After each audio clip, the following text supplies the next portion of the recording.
நீங்க எத்தனையோ கோயில்களுக்கு போய் சிவலிங்கத்தை மனசார தரிசனம் பண்ணியிருப்பீங்க. ஆனா இந்த கோயில் மாதிரி சிவலிங்கத்தோட பின்பகுதியிலிருந்து கண்டிப்பா தரிசனம் பண்ணியிருக்க மாட்டீங்க. இந்த ஜென்மத்துல நாம பண்ற பாவங்களை அடுத்த ஜென்மத்துல தான் தீர்க்க முடியும்னு நினைக்கிறீங்களா? கண்டிப்பா இல்லைங்க.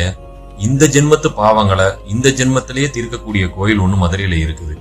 அதுதான் இம்மையிலும் நன்மை தருவார் திருக்கோயில். ஒரு கோயில் பேர்லயே இவ்வளவு பாசிட்டிவ் வைப்ரேஷன் இருக்கிறது இந்த கோயிலா தான் இருக்கும். மலையத்துவஜ பாண்டிய மன்னனின் மகளாக அவதரித்த மீனாட்சியை கரம் பிடிக்கிறாரு சுந்தரேஸ்வரராகிய நம் சிவபெருமான்.